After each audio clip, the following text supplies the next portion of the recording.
வணக்கம் astro Arunji channel நேர்களே, நான் உங்கள் அன்பான சயின்டிபிக் வேதிக் அஸ்ட்ராலஜர் அஸ்ட்ரோ அருண்ஜி பேசுகிறேன்.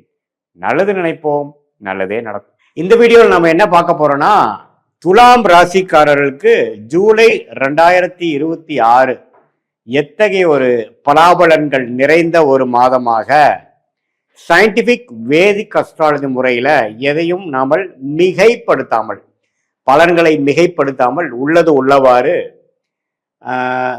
இப்ப இருக்கக்கூடிய ஆண்டு கிரகம் சஞ்சாரம் மாத கிரகத்தோட அமைப்பு பொறுத்து துலாம் ராசிக்கு ஜூலை மாதம் 2026 எத்தகைய ஒரு மாதமாக பொது பலனாக வரப்போகுதுங்கிறது இந்த ஒளித்தத்துவம் மூலமாக சயின்டிபிக் முறையில பரிகாரங்கள் மூட நம்பிக்கைகளாம் போகாமல் உள்ளது உள்ளவாறு நம்ம பார்க்க போறோம்.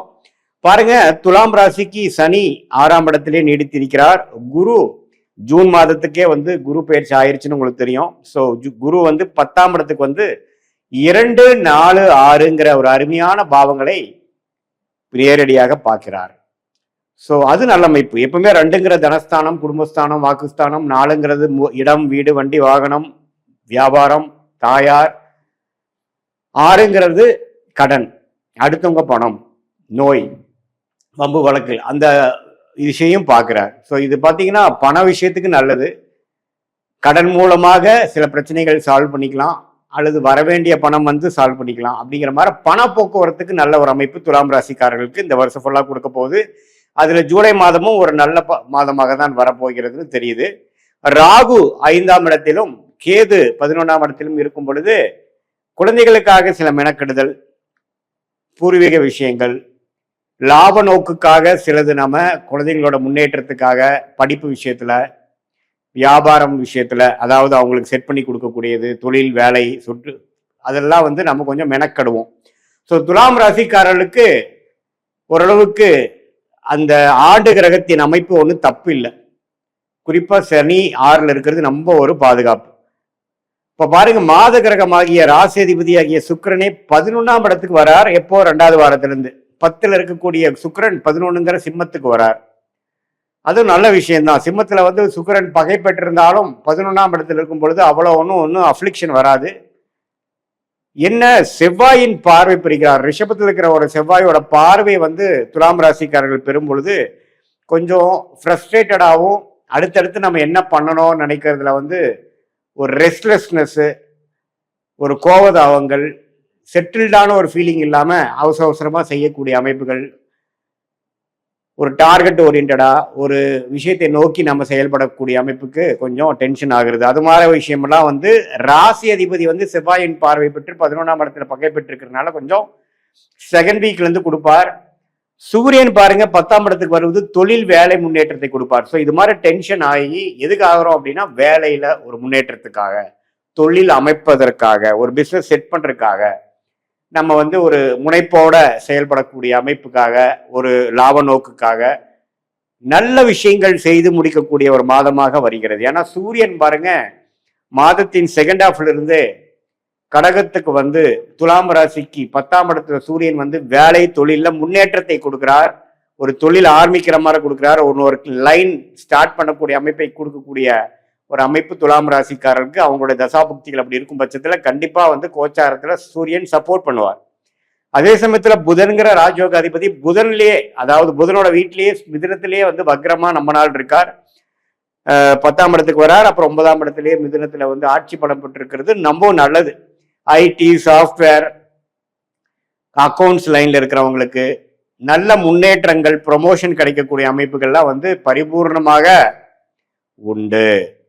ஸோ இதை நம்ம எப்படி எடுத்துக்கிறோன்னா, புதனோட சஞ்சாரம் அருமை. ஸோ படிக்கிற குழந்தைங்க, படிக்கிற மாணவர்கள், காம்படிட்டிவ் எக்ஸாம்ஸ் எழுதணும்னு நினைக்கிறவங்க, இளம் வயதினர் எல்லாத்துக்குமே பார்த்தீங்கன்னா நல்லா புத்தி வேலை செய்யக்கூடியவங்க. என்னதான் புதன் வக்ரமா இருந்தாலும் மிதுனத்தில் இருக்கிறதுனால நல்ல மெமரி பவர் இம்ப்ரூவ் ஆகுறது, நல்ல கிளாரிட்டி வர்றது, அந்த சப்ஜெக்ட்ல நல்ல ஞானம் பெறுவது, அது மாதிரி பல நல்ல விஷயங்களை நடக்கக்கூடிய ஒரு அமைப்பாக துலாம் ராசிக்காரர்களுக்கு புதன் ஆட்சி பலம் பெற்றிருக்கிறனாலையும், சூரியன் 10ஆம் இடத்துக்கு வர்றனாலையும், ராசி அதிபதியே 11ல் இருக்கிறனாலையும், ஆண்டு கிரக சஞ்சாரம் ஓரளவுக்கு திருப்தியா இருக்கிறனாலையும் வருது. இதுல பாருங்க, சூரியன் குருவோட சேர்றார்.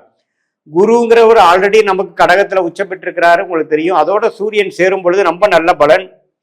செவ்வாய் 8ஆம் இடத்துல இருந்து கொஞ்சம் உடல் உபாதைகள், டிராவலிங்ல கொஞ்சம் அசௌரியங்கள், அஜீரண கோளாறு, சூடு விஷயங்கள், அது மாதிரி விஷயங்கள் கொஞ்சம் கொடுக்கும். ஸோ உடம்பு மட்டும் கொஞ்சம் பார்த்துக்கணும்.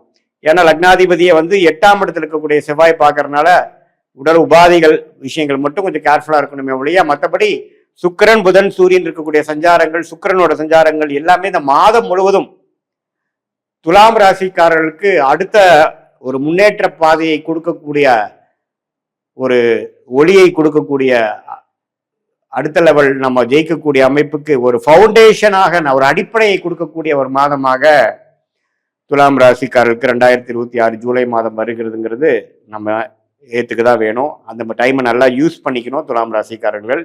இது ஒரு பொதுவான பலனே தவிர, உங்களுடைய ஜென்ம ஜாதகத்துல நீங்க எந்த தசாபுக்தி போயிட்டு இருக்கு, உங்களுடைய பிறந்த தேதி, பிறந்த நேரம், பிறந்த ஊரை வைத்து வரக்கூடிய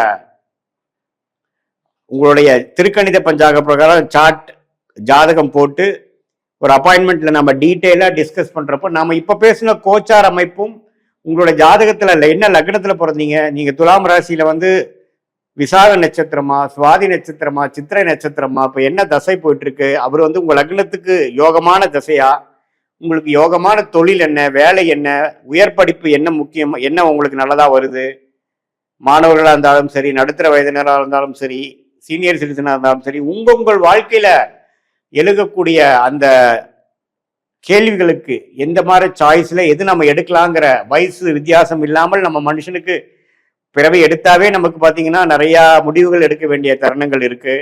அந்தந்த தருணங்கள்ல கரெக்டான முடிவுகளை எடுக்கும் பொழுது நம்ம கர்மாவின் படி என்ன நமக்கு சரியா வருமோ அதுக்கு நம்ம தேர்ந்தெடுத்து எடுக்கும் பொழுது தேவையற்ற பண விரயங்கள், தேவையற்ற சமய விரயங்கள், டைம் வேஸ்ட், அதெல்லாம் அவாய்ட் பண்ணி என்ன நமக்கு நல்லா வருமோ, எது நமக்கு பிராப்தமா இருக்கோ அதை செய்யும் பொழுது எதிர்நீச்சல் போடாமல் எளிதாக நம்ம வாழ்க்கையில் முன்னேற்றத்தை அடைந்து, அது ஃபினான்ஷியல் பெனிஃபிட்ஸா இருந்தாலும் சரி, ப்ரொஃபஷனல்ல ப்ரொமோஷன் ஆகிற மாதிரி இருந்தாலும் சரி, பேரும் புகழும் கிடைக்கிற மாதிரி இருந்தாலும் சரி, திருமணம் விஷயங்களா இருந்தாலும் சரி, நமக்கு லேட் மேரேஜா, ஏர்லி மேரேஜா, அரேஞ்ச் மேரேஜா, காதல் திருமணமா, எது மாதிரி விஷயங்கள் நமக்கு காட்டுது, எப்போ நம்ம எது பண்றது நல்லது, குழந்தை பேர் எதிர்பார்த்து கொண்டிருக்கக்கூடிய தம்பதியினருக்கு எது மாதிரி டைம்ல நல்ல விஷயங்கள் வருது, ட்ரீட்மெண்ட்டோட பண்ணணுமா, ட்ரீட்மெண்ட் இல்லாமையே வர்றதுக்கு வாய்ப்புகள் உண்டா, உங்களோட 5ஆம் இடம் புத்திரஸ்தானம் எப்படி இருக்கு, புத்திரகாரகன் எப்படி இருக்கு, சுக்கிரன் எப்படி இருக்கு, இதெல்லாம் வைத்து உங்களுடைய பிராப்தங்கள் என்ன, பர்சனல் லைஃப்ல என்ன மாதிரி பிராப்தங்கள், ப்ரொஃபஷனல் லைஃப்ல என்ன மாதிரி பிராப்தங்கள், எந்தெந்த டைம்லைன்ஸ்ங்கிறது எந்தெந்த நேரத்துல எது நடக்கிற மாதிரி விஷயங்கள் இருக்குங்கிறது தெரிஞ்சிட்டோம்னா நாம நம்மளோட அவசரத்துக்கு சிலது நடக்காம இருக்கும் பொழுது நம்ம ரொம்ப ஃப்ரஸ்ட்ரேட் ஆகிறோம், மன உளைச்சல் அடையிறோம். அதையெல்லாம் நம்ம தவிர்த்து கொண்டு பொறுமையாக வாழ்க்கையில் நம்மளுடைய கர்ம வினையை தெரிந்து கொண்டு நாமும் நம்மளுடைய திட்டங்களை தீட்டி அதுக்கு பிரகாரம் நம்ம வாழும் பொழுது வாழ்க்கையில் எளிதில் வெற்றி பெற முடியும் என்று சொல்ல விரும்புகிறேன். சயின்டிபிக் அஸ்ட்ராலஜி மூலமாக உங்களுக்கு நல்ல ஒரு பலன் வரும் என்று சொல்ல விரும்புகிறேன். மீண்டும் மற்றொரு காணொளியில் சந்திப்போம். நன்றி, வணக்கம்.